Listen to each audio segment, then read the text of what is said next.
Hello guys, అందరూ బాగున్నారా? Welcome back to my channel Monika the modern tribal. మీలో విశాఖ ఉత్సవాలు ఎంతమంది అటెండ్ అయ్యారు?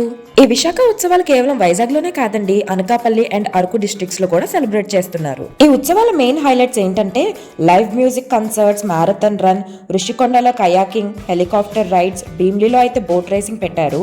స్వర్ణ భారతి స్టేడియంలో చిల్డ్రన్ ఒలింపియాడ్, టూరిజం సెంటర్ స్టాల్లో ట్రెజర్ హంట్, ఆర్కే బీచ్ లో volleyball, fireworks and kabaddi, central park లో ఫ్లవర్ షో, ఐటీ సజ్ లో స్కూబా డైవింగ్, ఇంకా చాలా స్టాల్స్ అండ్ ఈవెంట్స్ అయితే కండక్ట్ చేశారు. నేనైతే ఈవెంట్ కి రాగానే గోకుల్ చాట్ అండ్ కర్బూజా జ్యూస్ తో ఈవెంట్స్ ని ఎక్స్ప్లోర్ చేయడం స్టార్ట్ చేసేసాను. ఈ 9 days ఫెస్టివల్ అయితే చాలా బాగా ప్లాన్ చేసి షెడ్యూల్ చేశారు. ఆల్మోస్ట్ 10 lakh మెంబర్స్ దాకా విజిట్ చేసినట్లు రికార్డ్స్ లో అయితే ఉన్నాయి. 2019లో అయితే అరౌండ్ 3 lakhs మెంబర్స్ వరకు వచ్చినట్లుంది. బట్ ఈసారి అయితే చాలా గ్రాండ్ గా చేశారు. ఈ విశాఖ ఉత్సవ్ అనేది యాన్యువల్ ఫెస్టివల్ అండి. మన ఆంధ్రప్రదేశ్ టూరిజం డెవలప్మెంట్ కార్పొరేషన్ వాళ్ళు ప్రతి సంవత్సరం కూడా ఇది కండక్ట్ చేస్తారు.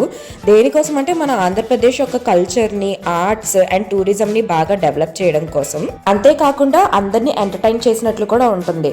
కేవలం డెవలప్మెంట్ అండ్ ఎంటర్టైన్మెంట్ మాత్రమే కాదు, ఇది మన ఆంధ్రప్రదేశ్ యొక్క ఎకనామీని కూడా బాగా బలపరుస్తుంది. ఆల్మోస్ట్ 500+ crores అయితే ఎక్స్పెక్ట్ చేస్తున్నారు. నేనైతే ప్రతి స్టాల్ ని విజిట్ చేశాను. మధ్యలో ఇలా చిన్న చిన్న స్నాక్స్ తింటూ టైం పాస్ అయితే చేసేసాను.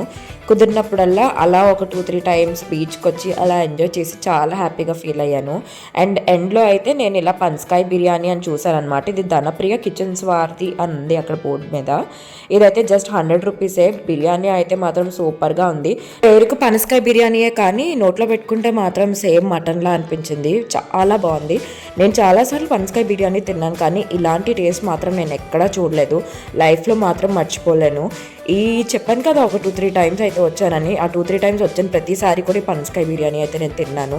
నాకైతే చాలా బాగా నచ్చింది. ఈ ఉత్సవాలు అయితే Feb 1st ఎండ్ అయిపోతున్నాయి. ఎవరైతే వెళ్ళలేదో వెళ్ళి ఎంజాయ్ చేసేయండి. వీడియో నచ్చితే మాత్రం తప్పకుండా లైక్ చేయండి. ఉంటాను మరి.